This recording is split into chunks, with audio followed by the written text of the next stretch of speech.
Welcome, beautiful Paris Saint-Germain family. New interesting Serie A game. We're gonna do a full review of the UEFA Champions League match week 3. Let's jump straight into it. First game to look at is FC Barcelona beating Olympiacos 6-1. I actually watched this game and it wasn't really a 6-1 game, especially with that red card. I mean, one of the most disgusting red cards I've seen. I mean, Casado was not even touching his face. I don't even like that you get a red card or a foul if you touch someone's face. He touched the top of his head and he went diving like a chicken. But Barcelona obviously deserving of the 3 points in this game and the better team than Olympiacos. But really was not a 6-1 game in my opinion. But still, it's a great victory for FC Barcelona, who obviously in their previous game lost to Paris Saint-Germain, sitting on 6 points. And we'll take a look at the full table after we've gone through all the games.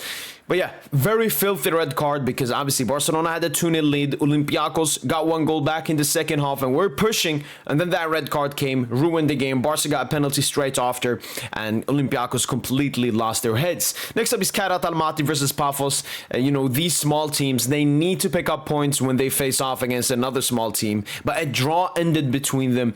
And I've watched Kairat. I saw them versus Madrid. They should have probably gone away with a victory here, getting some points. But both them and Pafos will probably, not finish in the top 24 and make it through to the knockout stages. Next up is Arsenal versus Atletico Madrid. This game was played at the same time as the Paris Saint-Germain game and all the other ones, obviously. So I was not being able to watch it. I did rewatch the extended highlights. It was like a 10-12 minute highlights of the Arsenal Atletico Madrid game, and from what I saw from the highlights, maybe Arsenal fans can let me know in the comments down below, is that in the first half it was a little bit of a tight half, Arsenal still being the better side, creating some opportunities. Atletico Madrid, it was basically that crossbar here from Alvarez, and obviously they go 0-0 into half time, and then Atletico Madrid come out ferociously in the second half, having the ball, creating opportunities. Then Arsenal get the goal a little bit against momentum from a set piece. What a surprise. Declan Rice to Gabriel. We've seen that so many times before. And then Atletico Madrid continued having some small opportunities. And then Arsenal got the second. Absolutely beautiful from Lewis Skelly. I remember the exact same thing against Paris Saint-Germain. Goes past Hakimi, gives it to Martinelli. Donnarumma obviously made a huge save for us, but Oblak could not save it. And it was a much better shot from Martinelli as well. And then Gyökeres finished off the game with 2 goals. And I think this is a message.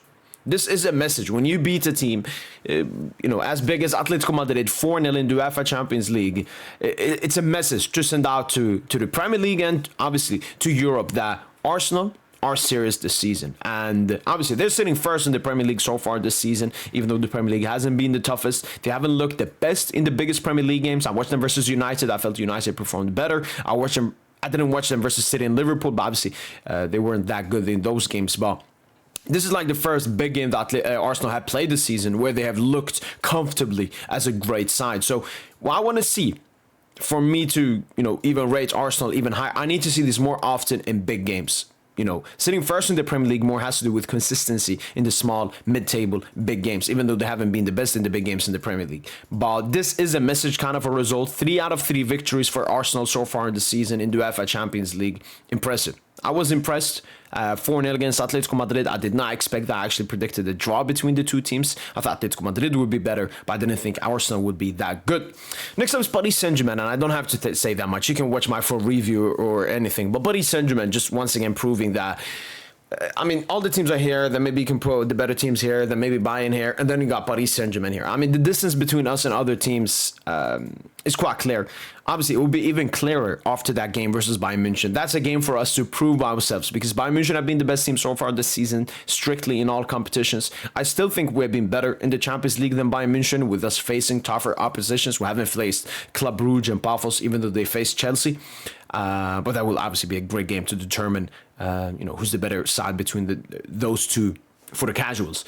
But yeah, great victory for Paris Saint-Germain. Obviously a little bit hectic with Leverkusen equaling the 2 red cards and everything, but Paris Saint-Germain just showed their strength with, Desiree Doué coming back, Khvicha Kvaratskhelia coming back, Ousmane Dembélé coming back, and so on. So great from Paris Saint-Germain. 3 out of 3 victories in the UEFA Champions League. 4-0 versus Atalanta, 2-1 versus Barca. 7-2 versus Leverkusen.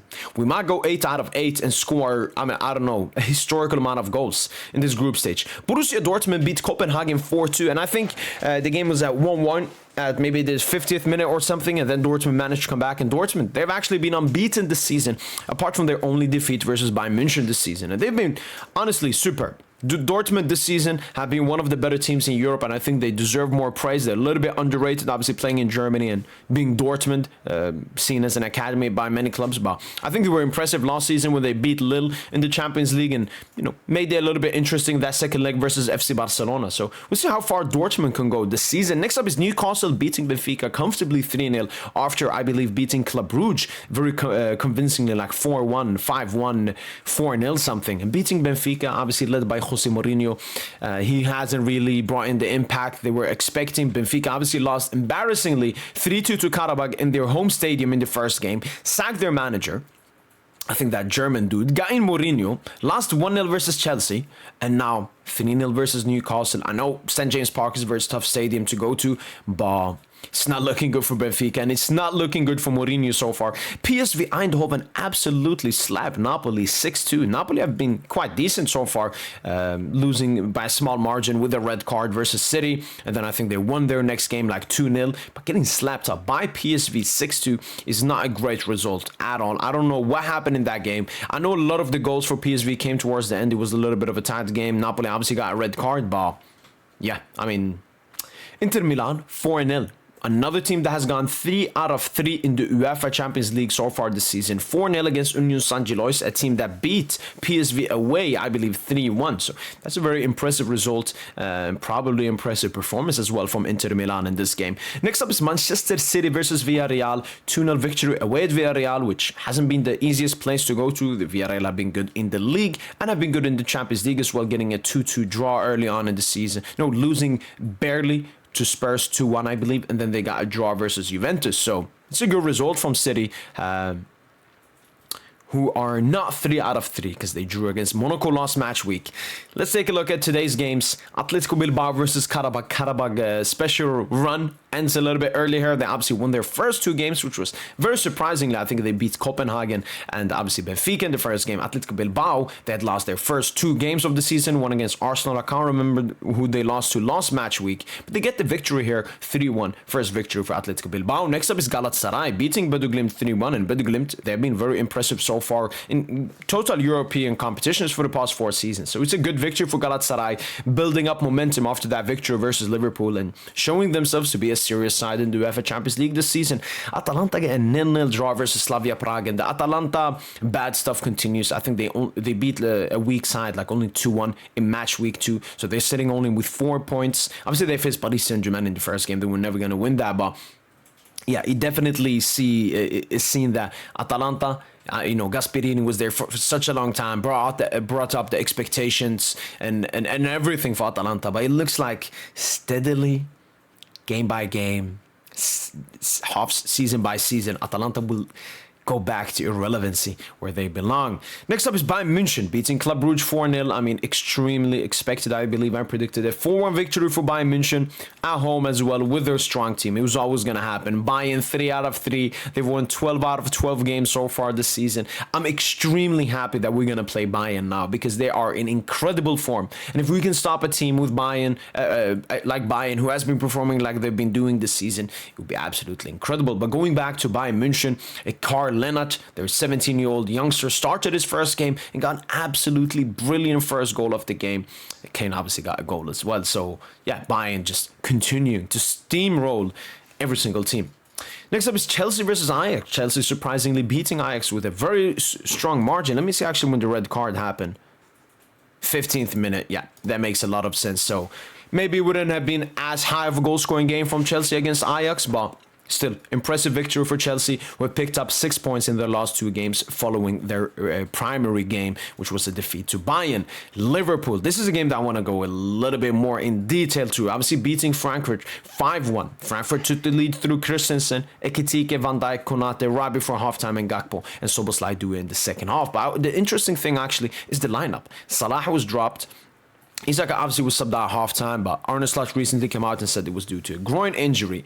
But happy to see Wirtz getting 2 assists. I like Wirtz a lot. I think he's gotten necessary critique, but he's gotten a lot of slander and trolling and clowning and all of that. So very happy for Wirtz to get 2 assists in this game. And Liverpool, they're coming into this game after losing 4 straight games in all competitions, 3 in the Premier League and 1 in the UEFA Champions League. And even their first Champions League game, they barely squeezed through, getting that 3-2. They were obviously the better side versus Atletico Madrid. Just they let Atletico Madrid come back into the game. So very important win for Liverpool. It's gonna be interesting. If can this 5-1 victory get the ball rolling once again for Liverpool in all competitions. That will be seen in their upcoming games. But a great victory from Liverpool. Next up is Tottenham versus Monaco. 0-0. Let me see the quick stats. XG-wise, 0.87, 2.45. So Monaco, wow, 5 big chances missed.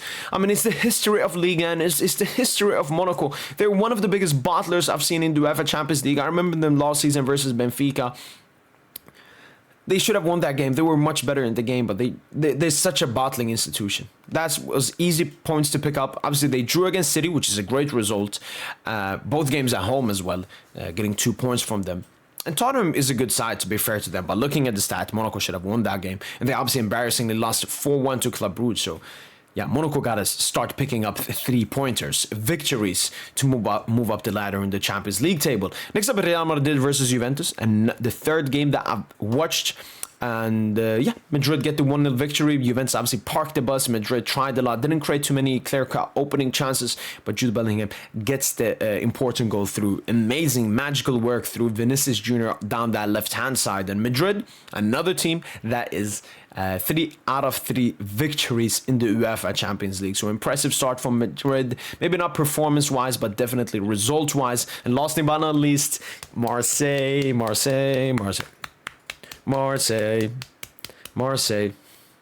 I love it, man. I love it. Red card right before halftime through Emerson. Peak Marseille, man. Very happy that Marseille have lost, obviously, after they only had 3 points now. The 3 points they picked up versus Ajax, losing to Madrid and losing to Sporting. And now, let's go into the Champions League table. Let's go through maybe surprises or anything. A little bit down here. Ajax, really garbage. Benfica, really garbage. They deserve to be down here. They've been very bad. Almaty, this is where you expect them to be. Olympiacos, basically the same. And same with Copenhagen. Villarreal, you obviously expect them to be higher up, honestly. But they've been facing a lot of tough teams, as I mentioned. Manchester City, Tottenham Hotspurs, and Juventus. So they have not had an easy start. Leverkusen, horrific. 2 draws. Obviously losing to PSG is not embarrassing, but I don't know who they're facing their last 2 games, but Leverkusen, yeah, I mean, who knows? Maybe they could go down. Pafos, again, this is where you're about to see them, but 2 points is still decent. Obviously, they play Olympiacos and Almaty in their last game. Slavia Prague, again, this is where you expect them to be. Monaco, they should be higher. Losing to Club Brugge and not winning this game versus Spurs could potentially cost them later down the line. Bodo Glimt, again, this is pretty much where you see them, even though they're a good team.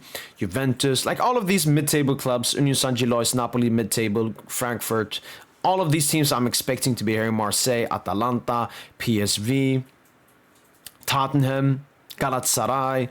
Karabakh, obviously huge surprise for them being this high up in the table. Very surprising there by Karabakh. Sporting, Lisbon, Chelsea. All right, now we go to the top 8. Those are the top 8. Paris Saint-Germain, Bayern München, Inter Milan, Arsenal, Real Madrid, Borussia Dortmund, Manchester City, Newcastle United.